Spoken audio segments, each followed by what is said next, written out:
ईश्वर महाराजांनी जगत कल्याणाकरता देवाकडे मागितलं तर आहेच आहे, परंतु विश्वातील प्रत्येक घटकाकडून काहीतरी साधना घडावी, काहीतरी उपासना घडावी।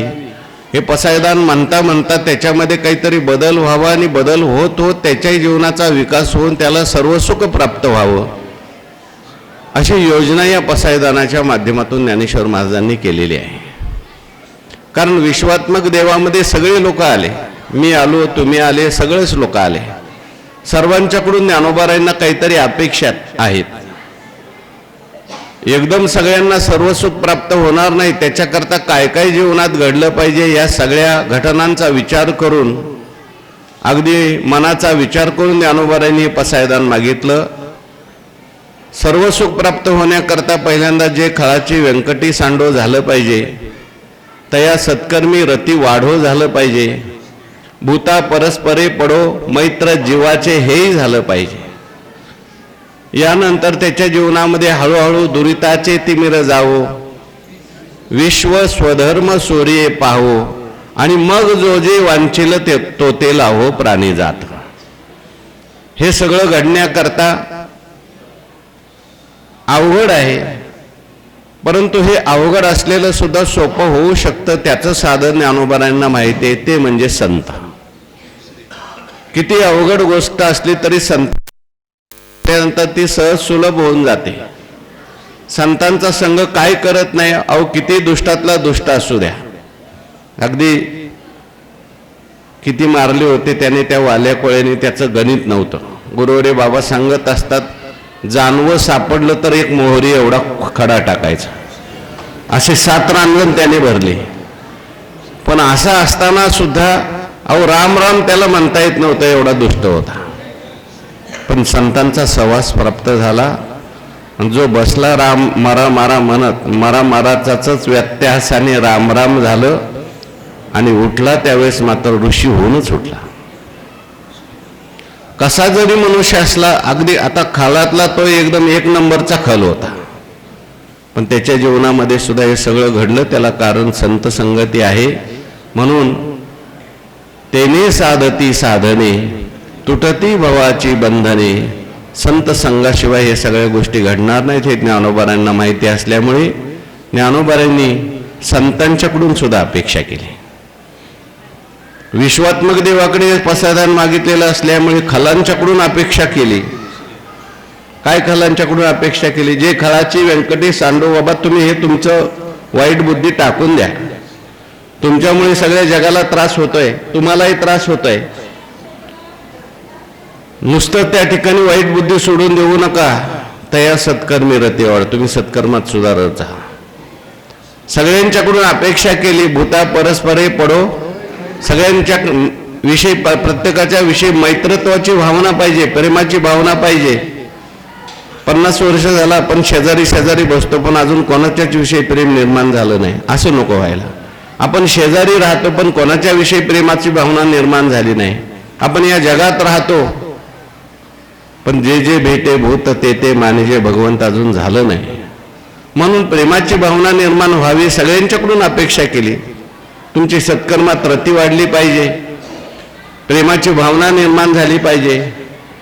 जे काही दुरित आहे जगातलं, दुरिताचा अंधार गेला पाहिजे, त्याच्याकरता सगळ्या विश्वाने स्वधर्मरूपी सूर्य पाहिला पाहिजे। पण ज्ञानोबारायांना माहिती आहे, हे सगळं जरी असलं तरी अवघड गोष्ट आहे। म्हणून ज्ञानोबाराय संतांच्याकडून अपेक्षा करतात, कारण संत सुद्धा विश्वात्मक देवातलाच घटक आहेत।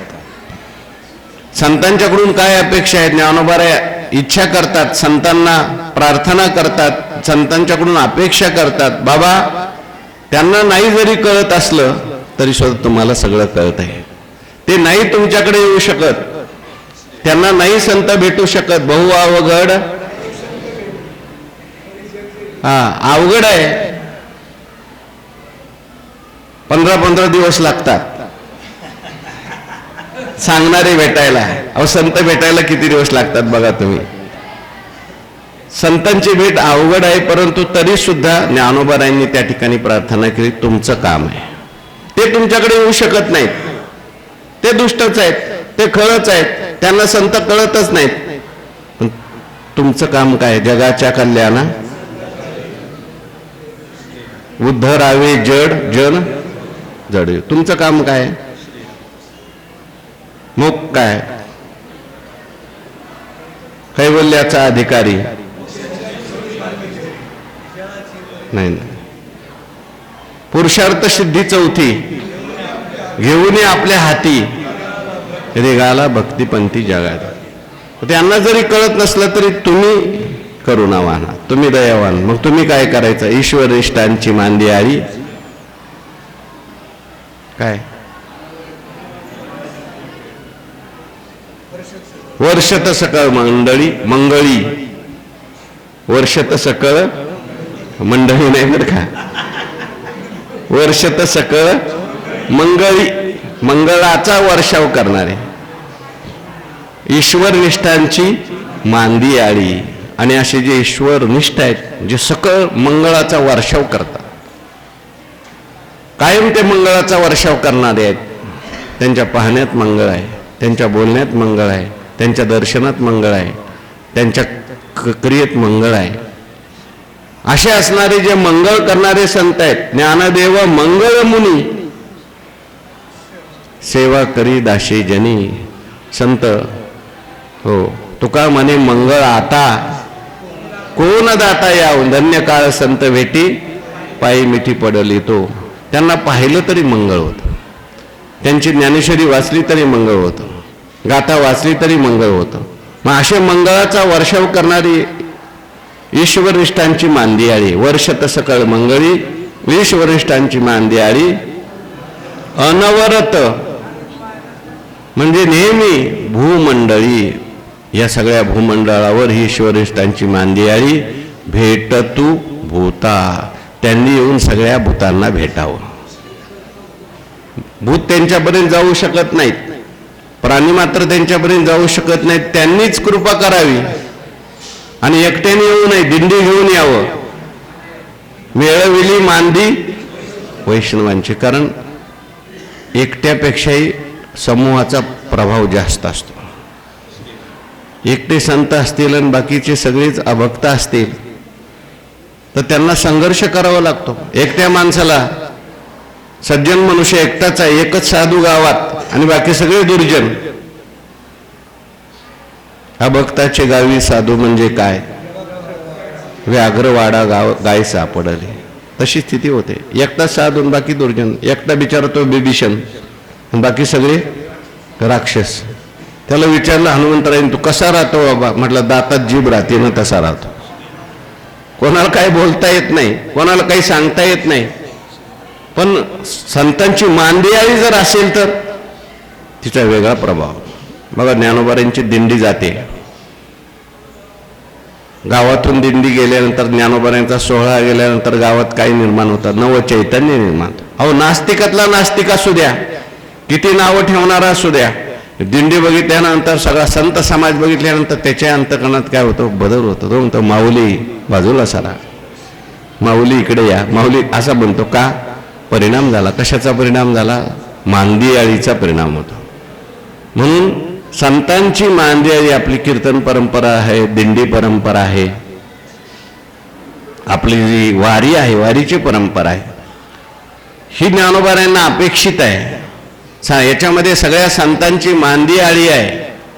आणि सगळे संत आल्यानंतर एकत्र त्यांची शोभा पाहिल्यानंतर, हो, खेचराच्या या मना लुब्धली नादी मूढजन नर नारी लोकारे, पंडित ज्ञानी योगी महानुभाव एकच सिद्ध साधकारे. कोणी कसाही असला तरी कटनट यारे शुद्ध होऊन जावे. दिंडीचा परिणाम होतो. म्हणून मांदी आळी समूह, कारण समूहात सगळे साधू संत असतात आणि त्या साधू संतांचा प्रभाव होतो.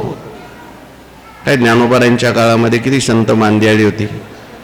ज्ञानेश्वर महाराज, नामदेव महाराज, जनाबाई, चोखोबाराय, गोरोबा काका, आणि हे सगळे तीर्थयात्रेला निघाले. ज्ञानोबाराय तीर्थावळीचे अभंग तुम्ही वाचा. जेव्हा तीर्थयात्रेला ही सगळी संत मंडळी गेल्यानंतर, दुर्जनातला दुर्जन असू द्या, कितीतरी खळ लोक भेटले, रस्त्यामध्ये कितीतरी त्रास देणारे भेटले, पण मांदियाळी असल्यामुळे परिणाम झाला नाही. पुनीत केले विष्णुदासी संगे आपुले आहे दोषी, कोण पाहे तया करे वीर विठ्ठलाचे गाडे.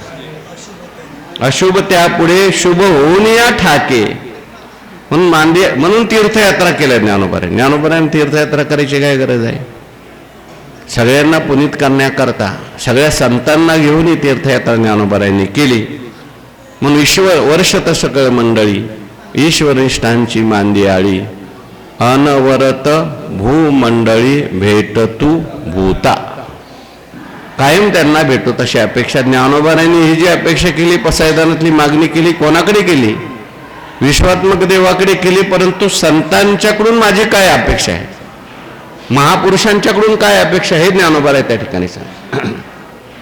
तुम्ही संत आहात, तुम्ही महापुरुष आहात, तुम्ही नुसतेच एकांतात जाऊन बसू नका.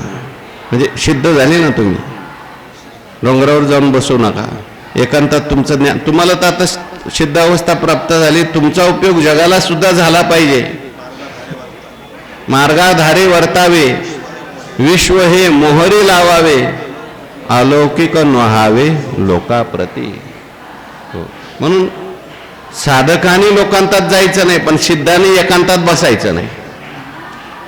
सिद्धाचं काम आहे बाबा हे सगळं आता विश्व आहे, याला कोणीतरी सांगितलं पाहिजे. म्हणून ज्ञानोबाराय स्वतः वारीला जातात. माझे जीवेचे आवडी नाचू कीर्तनाचे रंगी, ज्ञानदीप लावू जगी म्हटलंय. म्हणून अशी मांदियाळी संतांची, ईश्वरिष्ठांची मांदियाळी, अनवरत भूमंडळी भेट तू भूता. परंतु ज्ञानोबारांच्या लक्षात आलं, ठीक आहे आपण संतांच्याकडून ही अपेक्षा केली, सगळ्या संतांनी त्यांना भेटावं. भेटत तू भूता. भूता म्हणजे त्याच्यात सगळे आले, आता नुसते मनुष्य नाही, प्राणी पक्षी झाडं, ते सगळ्यांना संतांनी भेटावं, कारण संत सगळ्यांना सुखी करतात. अहो रेड्याला भेटले संत ज्ञानोबाराय, त्याचाही काय करून टाकला, उद्धार केला. भिंतीला भेटले, भिंतीचाही उद्धार करून टाकला. नवे ज्या खांबाला पाठ टेकून ज्ञानोबारायांनी ज्ञानेश्वरी सांगितली, आज त्या खांबाचं सुद्धा काय झालं, मंदिर झालेलं आहे. म्हणून भेटत तू भूता म्हटलं. परंतु ज्ञानोबारांच्या लक्षात आलं, संत यांना येऊन भेटतील, संत दयाळू आहेत, संत कृपाळू आहेत, पण नुसते संत भेटून उपयोग आहे का? यांना संत कळले पाहिजेत, यांनी त्यांची कदर केली पाहिजे. संत यांना भेटले, परंतु यांनी जर संतांच्याकडे पाहिलंच नाही, यांना संत भेटले पण यांनी संतांचा अपमानच केला, यांचं कसं कल्याण होईल? म्हणून ज्ञानोबाराय म्हणतात, या सगळ्यांना संतांचं महात्म्यही कळावं आणि हे सगळे संत यांना सोयरे वाटावेत, सज्जन सोयरे वाटावेत. त्याच्याकरता पुढच्या 2 ओव्या आहेत. काय ओव्या आहेत? शला कल्पतरूंचे आरव, चेतना चिंता मनींचे गाव, मनीचे गाव, बोलते जे अर्णव पियुषाचे, चंद्रमे जे अलांछन, मार्तंड जे तापहीन, ते सर्वाही सदा सज्जन सोयरे होतो. ते कोण आहेत? ते ज्यांचं वर्णन वर्षत सकळ मंगळीपासून सुरू केलंय, ते आहेत. ते कोण आहेत? सज्जन आहेत. पण ते सज्जन जे आहेत ते सदा सोयरे होतो. सगळ्यांना नेहमी ते आपले सोयरे वाटले पाहिजेत. म्हणजे सोयरे वाटले पाहिजेत म्हणजे त्यांच्याविषयी प्रेम निर्माण झालं पाहिजे, आवड निर्माण झाली पाहिजे. संत त्यांच्याजवळ गेले आणि संत त्यांना कळलेच नाही, सोयरे वाटलेच नाही, त्यांना आवड प्रेम वाटलंच नाही, संतांविषयी कसं काय कल्याण होईल? म्हणून ज्ञानोबारांना ही माहिती आहे. ज्ञानोबारांच्या काळामध्ये सुद्धा ज्ञानोबाराय किती लोकांना भेटले? विसोबा खेचराला भेटले नाही का? विसोबा खेचरांना ज्ञानोबाराय भेटले, पण भेटल्यानंतर विसोबा खेचरांनी प्रेम दिलं का शिवे दिल्या? त्रास दिला ना. का? ज्ञानोबारायांना ते सोयरे नव्हते वाटत, ते काय वाटत होते? वैरी वाटत होते. ही संन्याशाची मुलं आहेत, भेटल्याबरोबर त्यांना अमंगल वाटत होतं, यांच्यामुळे मला अपशकुन झाला वाटत होतं. तरी ज्ञानोबारायांनी त्याच्यावर कृपा केली, पण उशिरा झाली ना कृपा. पूर्ण जीवन त्याच्यामध्ये त्या द्वेषामध्ये गेलं. तुकोबारायांना मंबाजी बुवाला तुकोबाराय भेटले नव्हते का? भेटले ना. रोज कीर्तन ऐकायला यायचे, पण ऐकायला कीर्तन येत जरी असले तरी कीर्तनाकडे लक्ष होतं का? कोण कोण कीर्तनाला आले त्याच्या घरी जाऊन शिवे द्यायच्या, तुम्ही त्याच्या कीर्तनाला का गेला? अहो नवे नवे तर तुकाराम महाराजांना मारलं काट्याने, त्रास दिला नाना प्रकारचा. अहो एवढे मोठे रामेश्वर शास्त्री, भट्ट, वाघोलीकर, दशग्रंथी ब्राह्मण, तुकोबाराय कळले नाही. लक्षात ठेवा, सुरुवातीला काय दिला? त्रासच दिला. म्हणून ज्ञानोबारायांना जी अपेक्षा आहे, संत तुमच्यापर्यंत आलेत, मी पसायदान मागितलंय ना म्हणून ते आलेत, किंवा त्यांचं भूतांची दया हे भांडवल संत म्हणून ते तुमच्याजवळ येतात.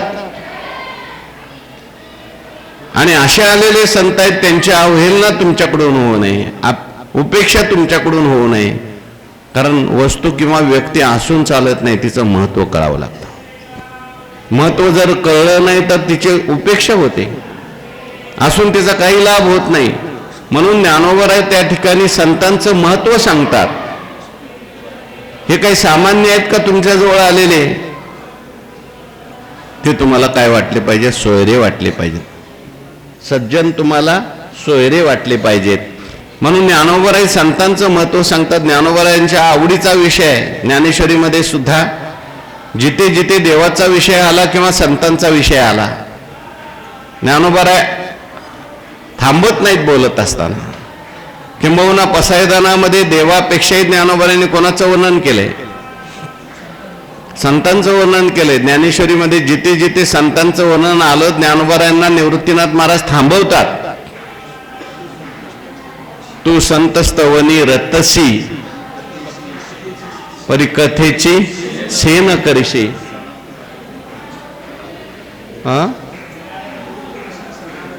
निराळी बोल बोलशी सनागर. म्हणून ज्ञानोबारायांनी थांबावं लागतं. कारण इथे सुद्धा ज्ञानोबारायांनी पसायदान आहे 9 ओव्याचं. ह्या 9 ओव्यामध्ये सुद्धा ज्ञानोबारायांना संधी सापडली संतांचं वर्णन करण्याची. म्हणून ज्ञानोबाराय संतांचं वर्णन करतात, अलंकारिक भाषेमध्ये करतात. संत म्हणजे काही सामान्य आहेत का? कसे आहेत संत? ज्ञानोबाराय बोलतात, चला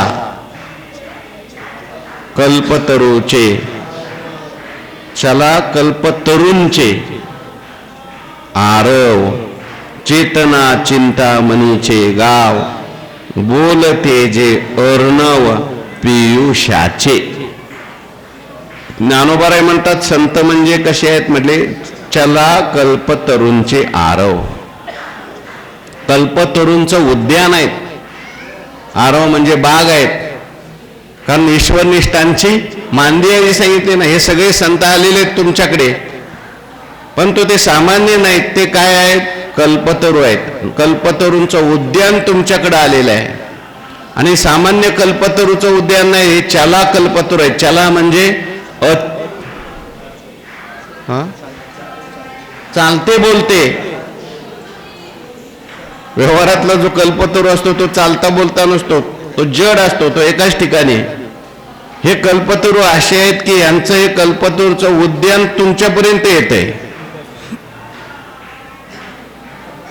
संत चेतन चिंतामणीचं गाव आहे.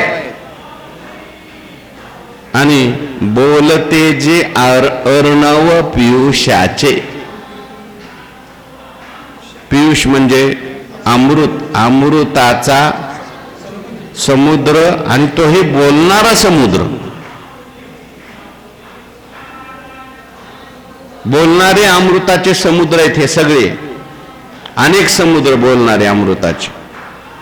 पहिली जी उपमा दिली ज्ञानोबारायांनी ती कल्पतरूची दिली. ज्ञानोबारायांनी इथे रूपक अलंकार वापरलेला आहे. रूपक नावाचा एक अलंकार आहे. अलंकार शास्त्र ज्ञानोबांनी खूप इथे ज्ञानेश्वरीमध्ये वापरले. आपल्याला त्याचा काही एवढा अभ्यास नाही, पण त्याच्या ज्ञानोबांच्या उपमा जे आहेत, रूपक नावाचा अलंकार विशेष आहे. गुरुवारी सांगत असतात, ज्ञानेश्वरी पूर्वी लोक म्हणायचे उपमा कालिदासस्य.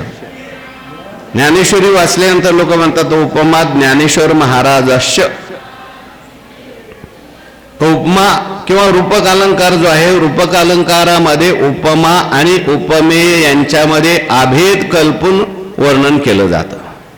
एक असतं उपमेय आणि एक असते उपमा. इथे आता हे जे वर्णन चाललेलं आहे, संतांचं वर्णन चाललंय. संत हे उपमेय आहेत आणि उपमा कशाची दिली? कल्पतरूची. पण उपमा देत असताना ज्याची उपमा दिलेली आहे तो कमी पडतो.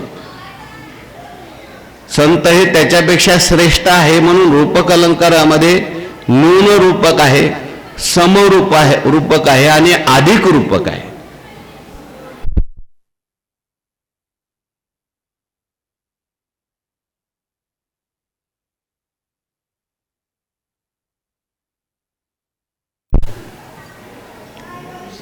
काही ठिकाणी ज्याची उपमा दिलेली असते त्याच्यापेक्षा उपमेय कमी प्रतीचं असतं. काही ठिकाणी उपमा आणि उपमेय सम असतात. काही ठिकाणी मात्र उपमा ज्याची दिली त्याच्यापेक्षा उपमेय श्रेष्ठ असतं, त्याला अधिक रूपक असं म्हणतात. इथे जे ज्ञानोबांनी अलंकार वापरलाय तो अधिक रूपक अलंकार वापरलेला आहे. त्याला आणखीन वेगवेगळी अधिकारूढ वैशिष्ट्य वगैरे म्हटलेलं आहे. पण ज्ञानोबांनी हे जे रूपक वापरलं हे कसं आहे? अधिक रूपक आहे. अधिक रूपक म्हणजे ज्याची उपमा दिलेली आहे त्या उपमा दिलेल्या पेक्षा जे उपमेय जे आहेत संत ते श्रेष्ठ आहेत.